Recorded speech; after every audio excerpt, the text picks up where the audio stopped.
Kurt Show with Clay Novak. Conservative views on world news. Brought to you by The Wellness Company. Prepare for the unexpected. And Refuge Medical.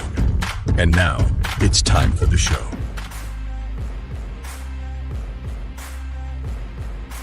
Well, hey, party people. Welcome to another episode of the Elsa Kurt Show with Clay Novak. We are both here. We are ready to rumble. Not rumble. We don't ever fight. We don't fight, do we, Clay? We have got to find something to disagree on. We have to. There's got to be something, right? Somewhere, something. I like to think that we are both such nice, civilized people that even if we did disagree, it would be over so fast. We'd be like, well, we just agree to disagree. All good. Yeah. No, you're right. There would not be an argument. Anyway, we'll find it. It'll come soon. We'll find it, guys. But until then, here's this.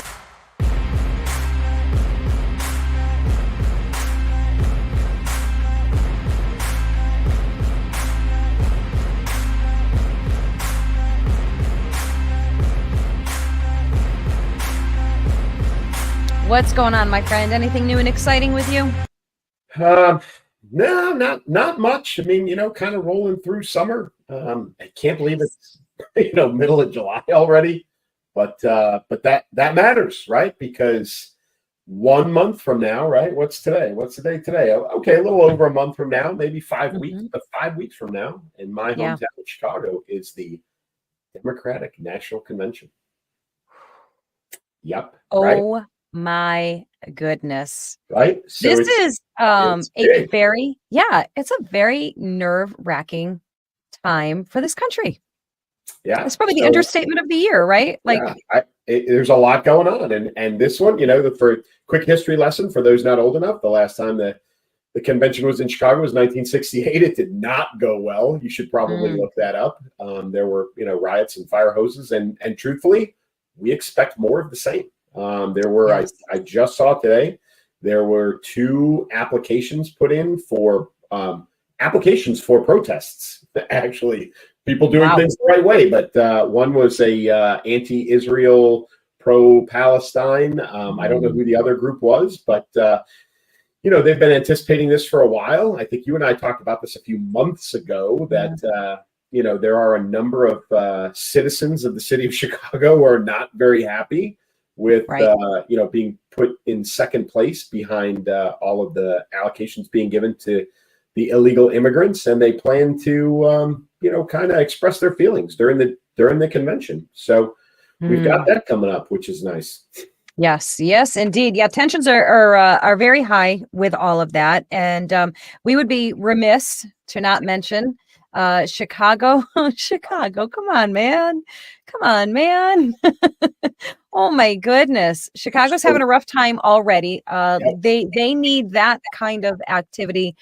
I was going to say like a hole in the head, but given the topic now, it's probably not appropriate to say. It's a little too on the nose. That is a little bit too, too much. 4th of July weekend, right? Which was the peak shooting season in the city of Chicago. 100 shot, 19 killed over the 4-day holiday weekend, which included the NASCAR race, by the way. NASCAR was in Chicago this weekend, on top of everything else. But 100 shot, 19 killed. It's tragic, but it's also very much for this city, business as usual. Yeah.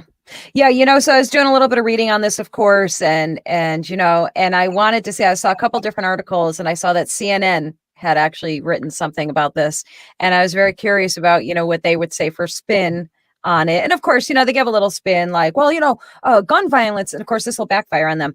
Gun violence is down this year, so this wasn't that big. Oh, I know. And I saw your face. Yeah. Oh, I know.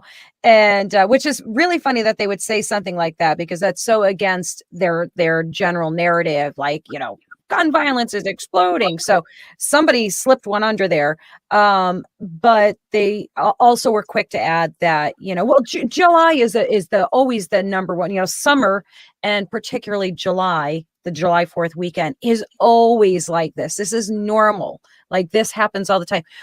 yes, sure, that's true, but I don't feel like we should be so flippant about it, right? Like, it's just normal. And I especially say that because as I was reading, one of those that was killed was an 8-year-old boy who was shot alongside 2 other boys, ages 5 and 8. And that's according to the Chicago Police Department. So how about those lives mattering? How about that? It's crazy. And unfortunately, Chicago went from Mayor Lori Lightfoot, who was atrocious, to Mayor, Brandon Johnson is his name, who is even worse. I don't know if you saw his press conference to address the weekend, but he decided to try and give folks a history lesson and is blaming Richard Nixon for the gun violence in Chicago. And so here's the kicker, because he doesn't know his own history. He said 60 years ago, and this, it all revolves around race relations and Black Lives Matter, and that's, that was kind of the messaging. But he said, we got it wrong. We had an opportunity with President Johnson, and people didn't take him seriously, and we ended up with President Nixon, alluding to the fact that somehow all of this bad race relations in the city of Chicago and across the nation are President Nixon's fault. And of course, the Nixon Foundation jumped right in. I'm sure they did. Yes. Revisionist history. But here's a little lesson for, Mayor Johnson about the city of Chicago. If you want to blame people, there has not been a Republican mayor in the city of Chicago in over 100 years. So 100 years. Let's all politics are local, and especially in this case. So let's take it down to the local level, the city of Chicago. And if you want to blame people and you want to blame politics, hold your own party accountable. They've run the city, and they've run it into the ground. Decade after decade after decade. It's been Democratic run. No, there is no deviation, none.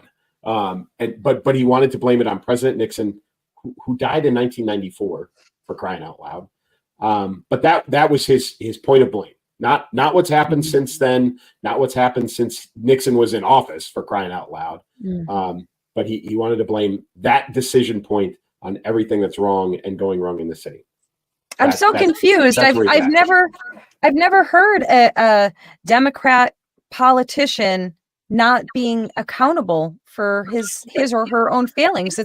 That's such a strange thing to happen. I've never heard it before. Yeah, and again, he's a product of all of that. He is, and he's amazingly, like, as bad as Lori Lightfoot was, and she was friggin' horrible at the time, the worst mayor in the city of Chicago, and that's saying a lot.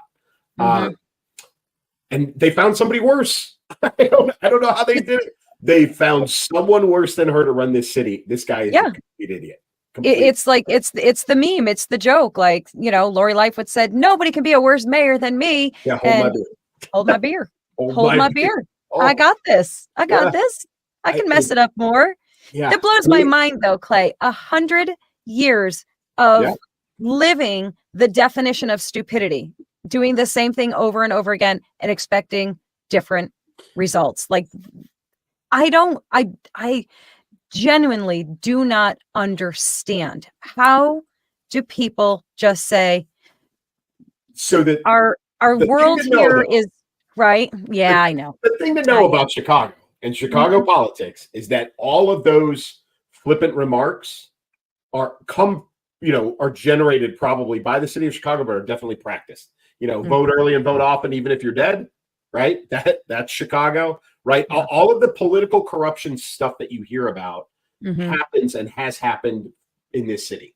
It's Chicago. So funny that you said that, because that's what I was thinking. I'm like, have they mastered yeah, it's been going on for decades. I mean, you go all the way back to, Prohibition, mafia times. Politicians bought judges, bought police chiefs, and it's been like that forever. Like, that is just common practice here, in Chicago or in that city. And it just is, it is what it is. So it's not even a matter of voting for the same thing over and over again. It's just that base of power that just doesn't change. They've got it wired, and nothing's changing. And it probably never will. Just like most of these very large Dem-run cities, they're not going to change. Call it Portland, call it Seattle, LA, San Francisco, you know, all of them, it's not changing.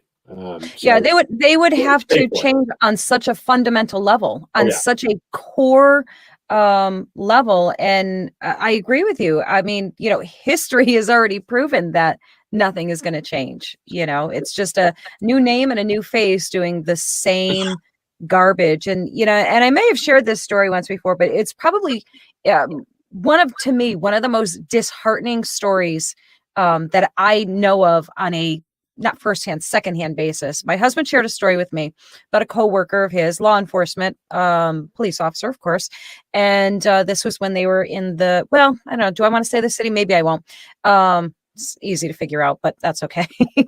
But he was working closely with the local activists in the area. And, you know, it was like a community outreach type thing between law enforcement and these activists. And they were making a change. They were making a difference. They were cleaning things up. They were getting people into, you know, programs, and they were making a difference. They were making things better. And then the craziest thing happened. The activist that was kind of like the lead person said, "Hey, we gotta stop. We gotta stop doing this." And our friend was like, we're making a difference here. Like, things are getting better. It's improving. And the guy said, exactly. We can't have that. Wow. So they sabotage all efforts, real efforts, genuine improvement. Because why? Because they need to keep people down. And until people realize that, the people who are being kept down, until they fully get that and get tired of being kept down by this rigged system, then nothing is ever going to change. You know, but sad, right? Yeah, no, it's atrocious. But that's the feedback that we're starting to see to get back to the convention that's coming. Oh, by the way, this hyper-violent city. But, you know, some of the protests that we expect to happen revolve around exactly that, is that, you know, the people who've been kept down are no longer, you know, the priority. Right. So that even the things that they've been, you know, the control items that have been in place, you know, to keep those people down, right? Those incentives to keep them there. Free this, free that. Free this, free that, right? That keeps them, you know, in the city. They're not getting that anymore, or at least they're not being prioritized for it. It's the illegal immigrants that are being brought in that are getting all the money and all the benefits and all the free stuff. And I'll tell you, the people in the city are pissed. So maybe this fundamental change that you're talking about, you know, is you know, I don't know if it's on the horizon, but maybe this is the seed for it to happen, because they have, you know, people are starting to figure out you're a tool, you know, you're being used for the process. So we'll see what happens in a couple of weeks. You know, I mean, hell, we don't even know who the presidential nominee is going to be. We don't even know, you know, what the format of the convention is going to be. They're talking about all kinds of crazy stuff going on with President Biden, you know, potentially running, not running. So we'll see what happens. But one thing is for sure, you're going to have a whole bunch of people in a city that is already under a lot of pressure and is already very violent. So I'm not hoping for more of it, but it wouldn't surprise me if it was 1968 all over again. Yeah, it really, it sounds like a recipe for disaster, for catastrophe, really. I fear that this will be something in the history books, and definitely not in a good way. Yeah, probably not. But it's all about... That's a lot of factors. Yeah, but it's all about control, and it's all about power, right? Which is, I mean, part of our next topic. You talk about somebody who's trying to maintain control. Right. What the actual... So for those of you that haven't seen this, the NEA president, who is Becky Pringle, is her name. Becky Pringle. So the NEA obviously is the largest teachers union, right? Right. The largest teachers union in America, and they just had their national convention in the city in Philadelphia, I think it was. And so she got up on stage, and this rant. Do you have this? Do you have any piece of this? I do. And guys, this is so I holy cow. So Becky went bananas. Okay. Yeah, right. Becky, and this is technically a much longer clip than we would normally do, but there were so many points here that we're just going to run with it, guys, because you have to see it, and then we'll discuss after. Here we go. When an extremist out of touch Supreme Court slammed shut the doors of affirmative action, refused to acknowledge the way student loan debt puts higher education out of reach for so many students, and keeps millions of Americans from experiencing financial freedom in their lifetimes. During a 24-hour period, this radical court struck yet another blow against our LGBTQ plus community. NEA, it is in this moment that we cannot rest. We cannot rest, NEA. We know that Justice Ketanji Brown Jackson told the truth. She told the truth when she wrote her dissenting opinion. Justice Sonia Sotomayor told the truth when she wrote, despite the court's unjustified exercise of power, the opinion today will serve only to highlight the court's own impotence. We all dissent. We all dissent. We all dissent. Right now. And say no. No. No, you will not arm teachers. No, you will not shrink our students' curriculums. No, you will not leave them unprepared to lead a just society. No. Michigan, all the things, all the things. We are the ancestors of future generations. So we must and we will leave this state and this representative assembly ready to take the kind of bold and tenacious and continuous and fearless action that we must and we will reach up and realign the stars in a way that will serve our students, but this entire nation, to reclaim public education as a common good, as a foundation of this country, and then we will transform it into something it was never designed to be. A racially and socially just and equitable system that prepares every student, everyone to succeed in a diverse and interdependent world.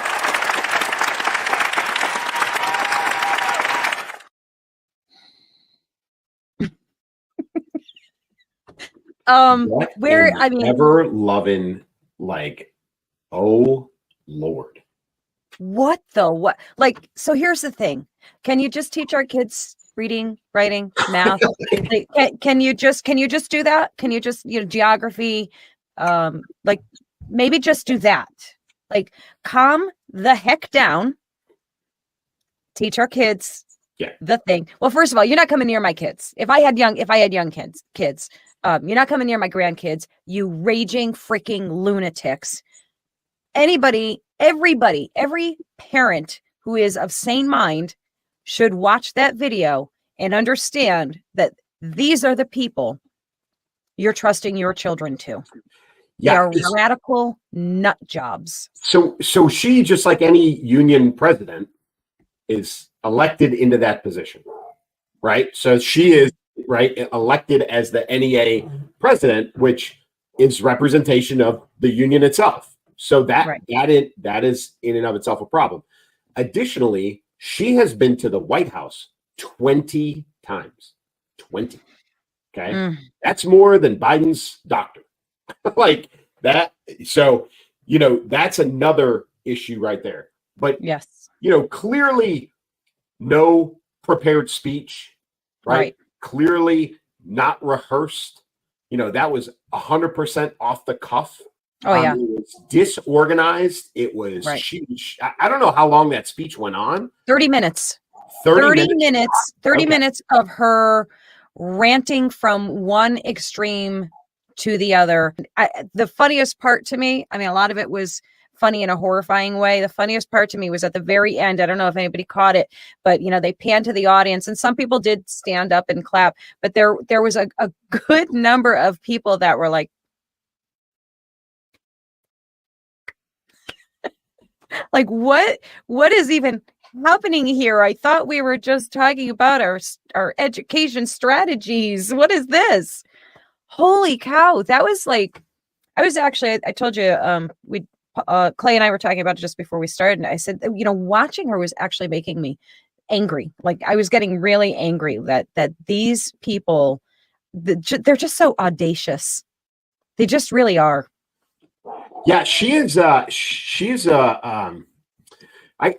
the extreme, I think. I'm not going to classify all, and we shouldn't classify all educators or all members of the NEA, as exactly like her. She is. This is why I have Clay to calm me down and balance this out. But like I said, she's a representation because she's elected into that position. So there's enough of the NEA that put her there, right? So she is speaking on their behalf very publicly. Yes. So, the proof's in the pudding for the NEA is that, do they want this crazy woman to continue to lead them, going forward? But she is not shy about, her political stance, the political stance of the NEA, right? Nothing, in my opinion, that she said there, and I know we got the cut version, it's the short version of that speech, but those highlights are exactly that. They highlight the fact that is a highly political organization. Yes. Right? They are called it right out. Right? Democrat. Yeah. Blah, blah, blah. Attacking the Supreme Court. Right. She's not a lawyer. She's not a judge. She has no clue. Like, she's a teacher, and no offense, like, if she teaches law, okay, fine. Pretty sure she doesn't. But all of that was politically driven, right? Yes. Politics, not education. And they're wrapping our kids' they're using our kids' education, to drive political goals, and vice versa, right? Yeah. And it's sickening to me that the focus isn't what you're talking about, which is reading, writing, arithmetic, 3 R's of the old days, or what is the best way to educate our kids. Like, that's not what she's talking about. She's talking about the educational environment and the Supreme Court and all of these other things. And and she's missing it, and in front of her target audience, right? Yes. That's the message that they're carrying forward, is the NEA is a political organization. That's the way it comes off. Oh, absolutely. Completely. Absolutely. Yeah. I mean, if I was an educator coming in there, and I'd be, I'd like to think I'd be pretty excited to be learning about some innovative ways we're going to teach kids about technology and blah, blah, blah. And, just, cool things like that. And instead you go in for, a lecture rant about,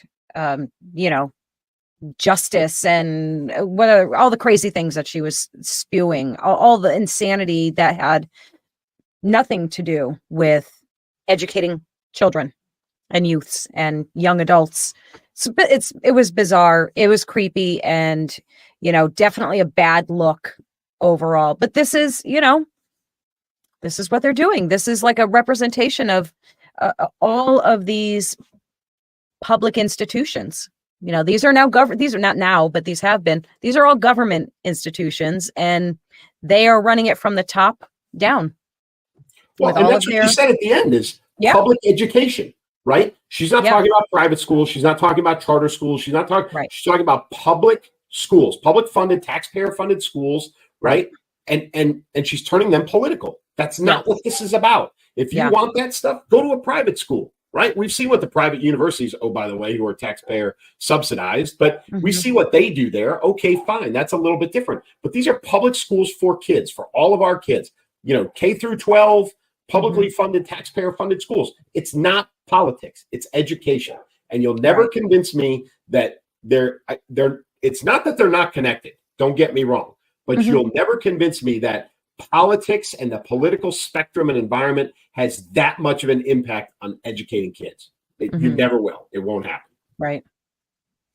Yeah. I mean, I feel like the two should not cross. I mean, if there's going to be politics being taught Different. as a course, that's Totally fine. Yeah. And, and that I would expect and want heavily monitored, that it is balanced and fair and factual.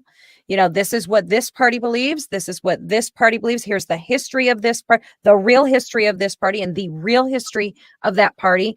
And you choose what makes sense to you, what resonates with you, without my influence, my opinions, and my feelings about it intruding on that, and I don't think you can get that in public schools anymore. And I agree with you. I will say there are many, many teachers out there in the public school system who are wonderful and doing the best that they can. But I think a lot of them, their hands are tied as well, because they're handed a curriculum. They're told what to teach. So I don't really know, and again, I don't have kids in the school system. I don't know what's going on other than what, acquaintances have told me. And none of it sounds very good. I'm sorry. I'm hearing things about having litter boxes in the classrooms for the kids who want to be cats, and, and that teachers can't say or do anything. Like, their hands are tied. They have to call them by whatever it is they want to be called. It is a crazy time. There's just no freaking way. If my daughter, which she wouldn't, but if she said to me, I think we have to work, and we can't afford to stay home. Both of us are going to go back to work, and we're going to have to put the kids in public school. I'd be like, I'll be right there. I'm on my way. I'm sorry, Clay, baby. Like, I gotta go teach those babies. They don't need me to do that. It's not going to happen. They're perfectly Listen, fine. and that's happening a lot. Homeschooling, cyber schooling, charter school, all those things are happening. People are finding ways to pay for private schooling because they're not dealing with this crap that's going on in a lot of public school districts. Yeah, it's if they have an option, people are looking for the other option. Yep. But it's politicized. And we're rolling into our next topic. We're starting to see people pulling the veil back on things that are being politicized that don't need to be or shouldn't be, or that are kind of changing the course. And we're talking about the former CEO of Home Depot, who's also the former chairman of Chrysler. So this guy's he's no dummy, right? I mean, he's no slouch. He understands the economy. He understands all of those things. And he was saying the other day how the administration, and listen, they all do it to an extent. This one just seems to be more egregious than past, but how they manipulate the numbers in the economy, and especially the unemployment / job numbers that are out there. We've talked about this. We know, COVID closed a lot of businesses, right? Closed a lot of businesses, a lot of jobs were lost. And now the administration say, we created 200,000 more jobs. And what they're doing is reinvigorating the jobs that were lost. I'm convinced, and I'd have to see a number. I'm convinced we haven't made it back to 2020 to pre-COVID employment numbers, like total job numbers. Right. But one of the things that he said, which is very, very interesting, is that one of the largest creators of jobs right now is the federal government. Okay. The federal government does not contribute to the GDP at all. Zero. Okay. They're producing nothing for the economy of this country. Nothing. So whether they make jobs or not, and whether they're viable jobs or not, it has very little positive impact on the economy itself. Yes, people get paid, but they're not contributing to the growth of the nation by producing something, by exporting, importing, transporting. Like, that's not what the federal government does. So it's manipulated numbers. And it's all there, and it's all fake. It's all garbage, right? What a surprise. They're lying. Wow. What? And the other thing he talked about is the silent killer is inflation, right? They're talking about inflation, but they're not talking about inflation, and it's being misrepresented. We know, we've talked about it, the price of gas, the price of food, the price of everything is what's really wrecking the economy. And when you've got a guy like that, when you've got this, what's his name? Bob Nardelli. Bob Nardelli. Right? Former CEO of Home Depot, which is Mhm. the second largest or the largest, home improvement, company. And it's either them or Lowe's, right? I mean, those Right. are always two big ones. That and Chrysler, former chairman of Chrysler, this guy knows what he's talking about. And even he is pulling the veil back saying, they're lying. It's all garbage. It's all BS. And they're not telling you the truth. Yeah, and I mean, I don't understand people who are sitting here, and I see them always in the comments section, best economy we've ever had under Biden. Tell me, like, have you been to the grocery store? Have you been to restaurants who are understaffed still to this day because they can't get people to work? Businesses who can't get people to work? Like, gone to the gas pump. Are you living in the same world the rest of us are? I mean, I'm still going into, and I don't go into a lot of stores anymore, but I've gone in them and there's still half empty shelves that they can't or won't stock. It's not even that they can't stock, they can't afford to stock fully because they're not selling enough, So these people that are sitting here going, oh yes, no, I saw it on the news, the economy is great, or Karine Jean-Pierre said our economy is great, we're in a major recovery right now, and they're like, yeah, we are. No, you dummy, we are not. Are you out of your ever loving mind? Like, where are these people coming from? Yeah, I heard today that so this is a very large he was from New Jersey, but he was talking about the housing market in general, but specifically talking from where he sits in Jersey. And he said, one, there's a massive lacking for housing and especially new housing across the country, right? And he said two things. One is everything is expensive. All the materials are expensive, whether it's lumber or shingles or electrical, anything that you need to make a house, to build a house, extremely expensive right now, right? But also, they're short about 400,000 construction workers across the United States right now. They can't get people to build houses, right? Because we prioritized, as a massive mistake, higher education, right? And haven't, emphasized trade schools or working in the trades or working in blue collar jobs, right? That build houses. We don't do that anymore. We push every single kid to go to college, right? And this is what we're getting. We don't have houses right now. If you're a seller, like if you're selling a house, bonus for you. You're going to make a ton of money because it's just not available. Right. But if you're looking for a house, you're going to pay through the nose right now to get one because they're not out there. Yeah. And that's the catch-22, right? Yeah. You could sell your house and make a killing, but good luck finding one. Yeah. It's wild. Nothing is being represented or nothing is being, broadcast to us in any sort of reality. So when I love to see guys like Nardelli and this guy from New Jersey was talking about this, people in the know who pull back the curtain and say, listen, we're all being lied to, right? Whether it's an economist, whether it's a business head, somebody like that who shows and talks about and tells us what reality is, not what the mainstream media, the administration, or anybody else, is telling us. And this guy Nardelli's got nothing to gain from this. He's not employed by Home Depot anymore. He doesn't work for Chrysler anymore. He's just telling you like it is. He knows what he knows, and he's sharing it with the world, which is great. Yeah, it is. Yeah, it is. And I hope the people who need to hear that and get it through their thick skulls, I hope they do hear it, because he's not, like you say, he's not a politician, nothing to gain from this. I don't know where his politics lie. Don't care. Doesn't matter.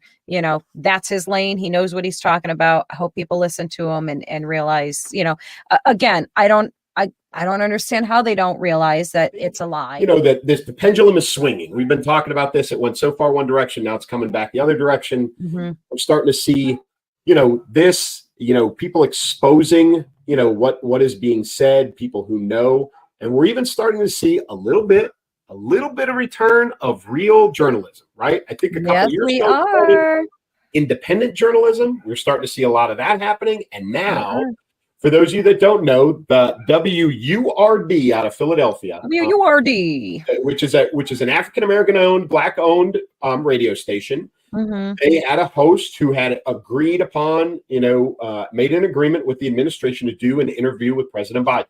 Here's how this worked. They sent that woman, right, the host, eight Yep, questions. Andrea Lawful Sanders. Lawful Sanders. Yep, hyphenated last name.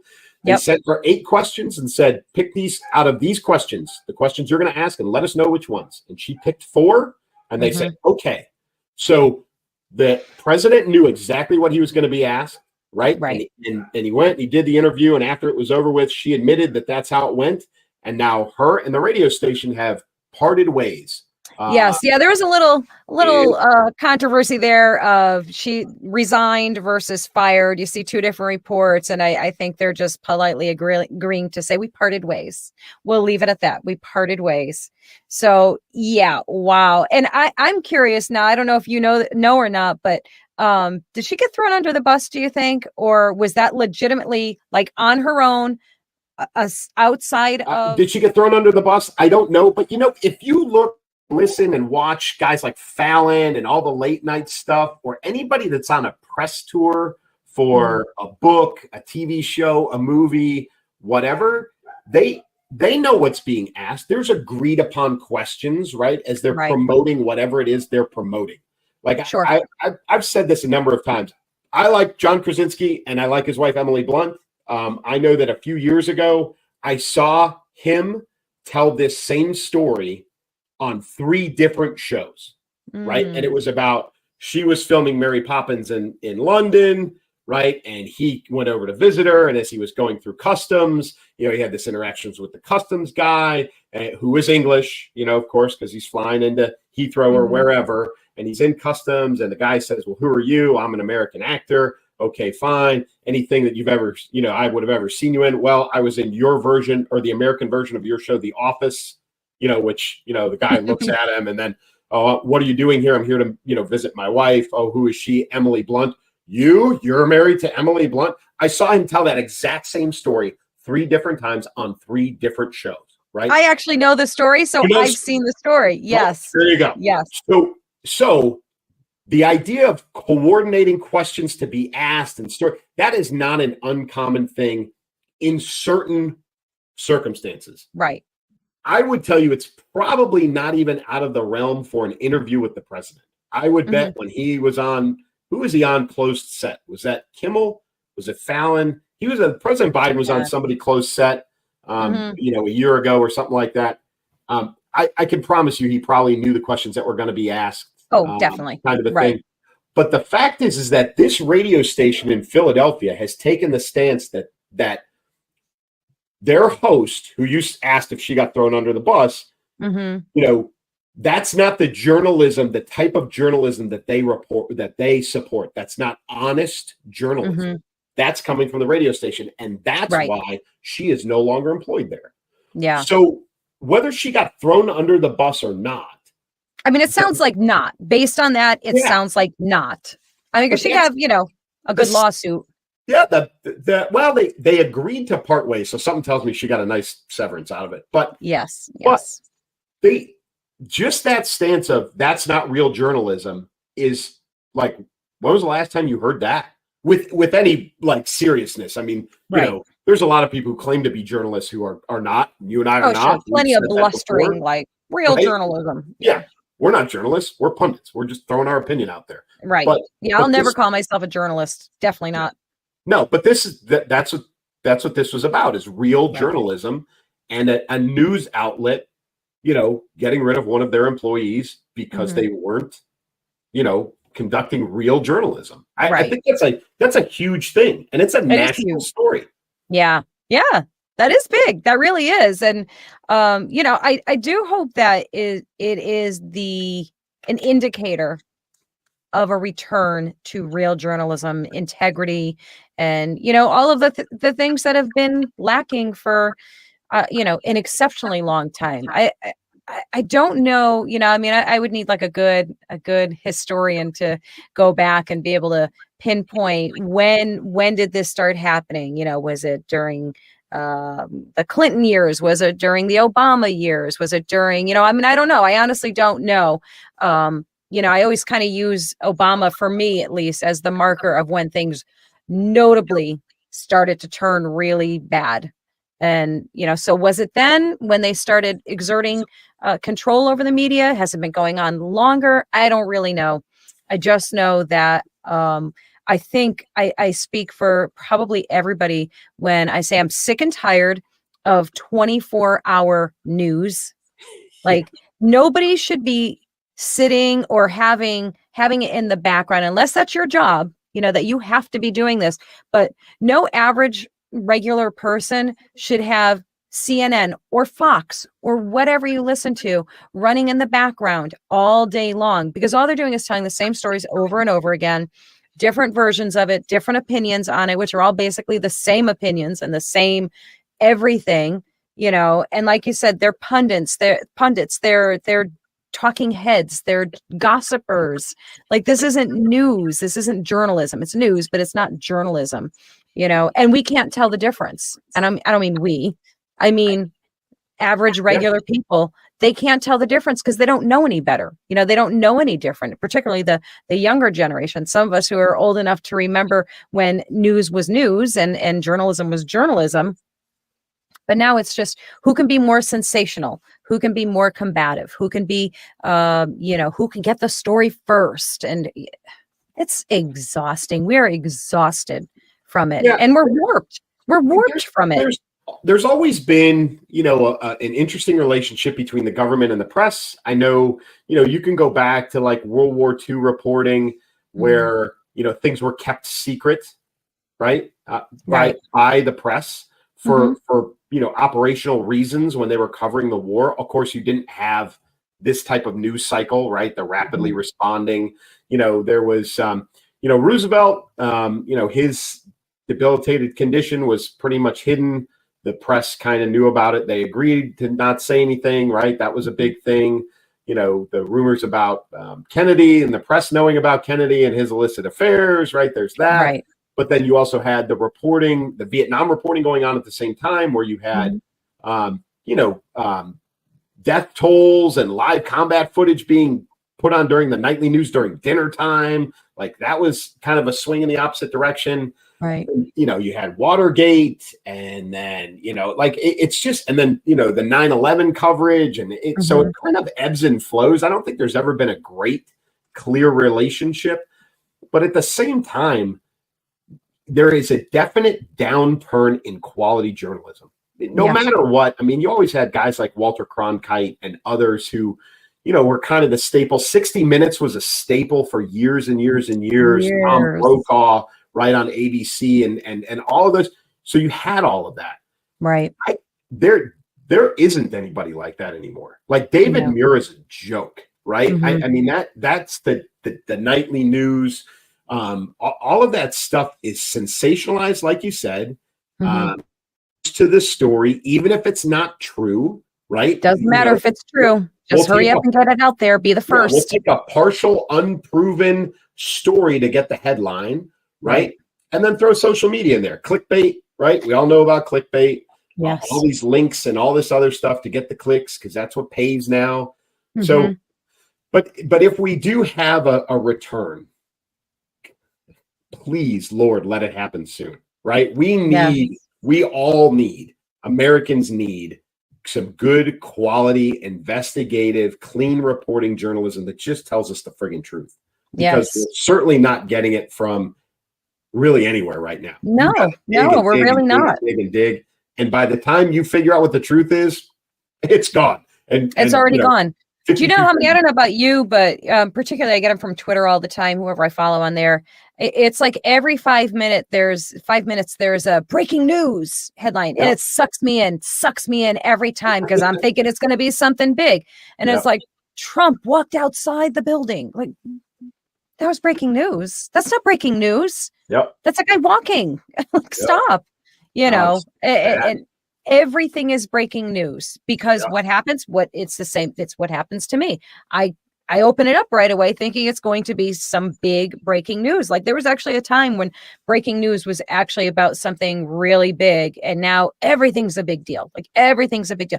It's no wonder that we are so high strung, so stressed out, so driven by our technology and trained like dogs to respond to it like that every 2 seconds. It's intentional, of course, but or it's the I agree. opposite. Or it's the opposite. And now it's the boy who cried wolf, right? So we're so tired of the clickbait and the headline, and we don't even pay attention to shit anymore. Right. We literally, which works to their advantage. So when something happens that they want to cover up, that they want to push to the side, they just don't make it all that noticeable. And we all look at it and we go, I don't care. And we get rid of it. And then off it goes, right? Yeah. If everything's a big deal, then nothing's a big deal, right? Correct. Like everything becomes, and you do become immune to it. And, and now is, once the phrase fake news became part of our vernacular, that everything you see now, and of course with the implementing of AI in every facet of our lives, it's like nothing feels real, nothing is believable, and at the same time everything's believable because all of it is certainly possible because we live in a crazy world. So like the answer is shut off all of this stuff for as much of the day as you can and only turn it on to watch our show. Just watch us. Everything will be fine. Never mind those other ones. Listen, so two things, right? Or one thing, and then we'll kind of bleeds into the next topic. We always had a saying in the Army, right, and in the military, the first report is always wrong. It's always wrong. So when you get that first report, look at it and go, something is happening, but it's probably not this, right? And then just move on with your day, and then let it flesh itself out, and then you'll find out what really happened. But let's talk about some not so real journalism, right? And he actually. George Snuffleupagus, right? George I like that. Stephanopoulos conducted that interview with President Biden. He actually did refer to himself as a journalist during that interview, right? Made me throw up in my mouth a little bit. Yes, but I'm sure he wants to think he is. Little Georgie Porgy. Listen, he worked in the White House for the Clintons. He is not a journalist. Not a journalist. He never will be. No, I'm pretty sure once upon a time, like wasn't part of the credo for being a journalist is like objective, all of those things. So I feel like he doesn't fall in that category. No, because if he was unbiased, he wouldn't have gotten this interview with the president. Exactly. I mean, it's just that simple. They wouldn't have given it to him. So, I mean, you watched it. I watched it. It was 36 minutes or something like that. I mean, it was it was like round 2 of, how much more can I cringe from secondhand embarrassment and just uncomfortableness. Like, this is so uncomfortable to watch. Like, this man is struggling and they're not, it's like, well, I don't think they're even trying to hide it now. Like, they're just like, well, it's, this horse is out of the gate. Like here you go. Here it is, because it was. I will say this: Stephanopoulos on a number of occasions, probably 4 or 5 times during that interview, he asked the question of the president about his capabilities. Can you do this? Are you physically capable? Are you mentally capable? And he got the, hey, listen, I'm being serious. Whatever, no joke, right? No joke, man. And then. And President Biden would ramble on about some crap that doesn't matter. And then Stephanopoulos would re-engage and be like, well, but the rest of you may feel that way, but the rest of the country doesn't feel that way. Or he would rephrase the question. So he did push a little bit. Real hard. But he did push a little bit. Probably the biggest pushback was the president said something about doing an engagement and, he brought in a big crowd and he's basically challenged President Trump, and Stephanopoulos was like, Mr. President, I don't think I would go down that road. President Trump can bring in some pretty big crowds. And the president's response was, yeah, but who does he have? What are you talking about? Like his responses at times made no sense because he was the angry old man that we've talked about. Angry old man. Yeah. And his response was to lash out. It was to, and he did give that zombie, like, kind of the squinty eyes, the mouth hanging open. There was a lot of that. But again, not real journalism. This was supposed to be a softball. This was supposed to be a freebie softball interview, and I honestly think Stephanopoulos was re-engaging with the president, not to push buttons, but to get a trained, rehearsed, and known response Yes. out of him. In the sense of, not only did Stephanopoulos know the questions, and not only did the president know the questions, Stephanopoulos knew the answers he was supposed to give and was supposed to elicit those responses out of the president, which he was unsuccessful in doing. So again, his responses to everything were in response to how his performance at the debate. He called it a bad episode caused by being sick. He was jet lagged, and I think he did call him out a little, like you traveled like 11 days before, and you were at Camp David for a week resting. So what? It's like, so what were you thinking? Again, like you said, it was all like guided and rehearsed and manipulated, and he's like trying to massage the answers out of him, and he's just so addled that he can't do it. He can't do it. He said he came from Europe about 12 days ago before the debate, blah blah blah. You spent 6 days in Camp David. Why wasn't that enough rest time, enough recovery time? And again, like you said, highly rehearsed. He knew the answers he was supposed to get. He's just trying to coax them out of them. Yeah. So again, while we did have the example in Philadelphia of that radio station, taking the high road and doing the right thing when it comes to real journalism, you have ABC and George Snuffleupagus going down the other road, which is, pandering to the president to try and help him, specifically maintain whatever power base he is, trying to maintain against the wave of his own party that are trying to get him out. Yeah. Yeah. And, I don't know about you, Clay, but I actually don't want him out. No, I don't want him out. No, keep running. Keep doing it. Running. Run him into the ground. It doesn't really matter at this point. It doesn't. I heard a poll today. This is scary. The highest rated ticket that they could come up with the highest chance of beating President Trump right now, you're going to love this, and it's going to make you throw up at the same time, is Hillary Kamala. That has the highest potential of beating President Trump with a non-President Biden ticket. It was a 43-46 split with, what is that? 11% or so undecided. But that was the closest ticket they could get, was a 43-46 with Hillary, third time's a charm, Clinton, and Kamala as her vice presidential candidate. I mean, just take a moment and picture that. Listen to the sound of that. Let that sound percolate in your eardrums, because I'm already getting ready to practice my impersonation. It's time to pull out my I gotta get a wig for Hillary. I'm not cutting my hair for her. And a muumuu, right? She doesn't even wear pantsuits anymore. No, right? She doesn't bother. She's like, I'm done with that. I'm just putting shuffling around in a house dress. That's what she's doing. Oh man. Yeah, and so every step of the way, the president continues to be adamant that he is staying in. He's not dropping out of the race. He's doing this. He's doing, and you've got his wife screaming in his ear. Oh, by the way, she made it through 3. This is Dr. Jill, made it through 3 campaign stops yesterday, stumping for the president, where he made it through 0. He was prepping for the NATO summit starting today.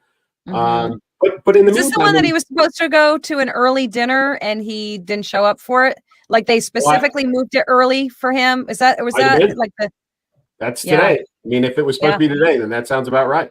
Yeah, I think he was supposed to have like a dinner, like the German chancellor. They knew his sleep schedule, that he needed to be in bed by 8. So they're like, well, we'll move up the dinner so that you can make it, and then you can go to bed after. And oh my gosh, we have to, I mean, I know we're running out of time, but soup, mashed potatoes, and pudding, all soft foods. Right? All soft foods. And how about the whole Blinken and Karine both using the term big boy conference? Did you catch that? I did not. I am going to play it for you guys and for you, Clay. The president will hold a press conference, I guess a big boy press conference is what we're calling it, and take some questions from y'all. This week, President Biden will speak to national labor leaders of AFL-CIO, hold a press conference, a big boy press conference, according to Justin Sink from Bloomberg. And he's referring to the president? President of the United States of America. Yes. It is, of all of the shocking things, this was the shockiest. Like, listen, you know me. I try Yeah. as much as I can, and I think I'm pretty successful. You know, I try to address people by their title, the office that they served under. You know, I try not to just go with the last name. I'm not always successful, but I try very, very hard. Those sorts of statements come from the fact that we have stopped the media has stopped addressing the president as the president, and it started with President Bush, and it started in the aftermath of 9/11. They were calling him Bush. Bush. Right. And I think a lot of it had to do with words. I think a lot of it, I hate to say this, a lot of it had to do with Twitter, right? Because you were limited, right? 40 words. Yeah, good point. Yeah, right? you're right. Yeah. So they started getting rid of those titles. They started, the media stopped using them. And they stopped with the president, and then it bled into everything else. Yeah. So when you say things like we're having a big boy conference, that's the evolution of, disrespect, as we've gone forward from, about 25 years ago. That's absolutely, that's unbelievable to me. That was the pinnacle of disrespect, like big boy conference actually spoken about the president. Like, wow. I mean, the writing couldn't be any more on the wall than it is. But again, it appears that their hands are tied. And, unless they could put that ticket together in extremely short order. And again, like, it's the whole issue of they have to raise. Oh, no, wait, Kamala can get a hold of the war chest, right? Yes. Or not even. The Biden-Harris ticket, right? Okay. So she still has access. Yes. As long as she stays in, that money is available. But, and oh, by the way, I think we talked about this. The optics of bypassing the vice president, who is a black female, to go to anybody else right now is the worst optics the Democrats could ever imagine. So, as much as the president is now holding the party hostage, right? That's the new phrase. They really have two options. They have him and they have her, and that's it. Yeah, that's it. That is all they've got. That's where they're at. And then James Carville and some others have been like, well, we should run a new open, what are they, like a mini primaries or something like that at the convention, like basically have an open election for all of the delegates at the convention, which again is too late for the state of Ohio. That's right. So that's a problem, swing state. But anyway, they're stuck. And that interview that he had with George Stephanopoulos that we're talking about was supposed to be the dig himself out of a hole interview, and it did nothing. It did absolutely nothing to help him. If anything, it probably made things worse. But it certainly didn't help. Confirmation. It made for confirmation. You're exactly right. Yeah. Yeah. So that was not that didn't turn out the way that they wanted it to. Not that I don't think any of us believed that it would, but I think the end is nigh for this president. I think he's done, whether he likes it or not. I think there's going to become a medical issue that's going to pop up. Now they're talking about Parkinson's disease. Right. There's been a Parkinson's specialist that's been there 8 times in the last 8 times. Whatever. Right. It's something's going to pop. Yes. He's not going to be on the ticket. That's the way it's going to be. But regardless, unless they dig up JFK, they're not going to win this election. Or unless they let Obama or Clinton run again. And I don't even know. Bill has no interest. But no. President Bill Clinton, not Secretary Hillary Clinton, but unless they let President Obama run for a third term, it's lost. This is. I'm sure if they could find a loophole to let that happen, to make that happen, they would do it. He's pretty much running it now, so everybody knows that. Yeah. So Anyway, we're all over the place, and I think we've wrecked this hour. We even had a topic we didn't get to. I know, that's crazy. We're so much better than that typically. Listen, the topics led us tonight. It happens. What are you going to do? Yeah.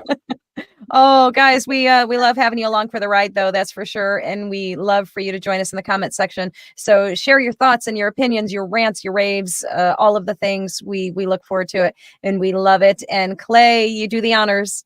Listen, thousands of people, I can say that in all honesty now, across multiple platforms, we have thousands of people that watch this every week, which is just the coolest thing in the world. So, but let's keep growing. Tell your friends and neighbors, right? Invite them over.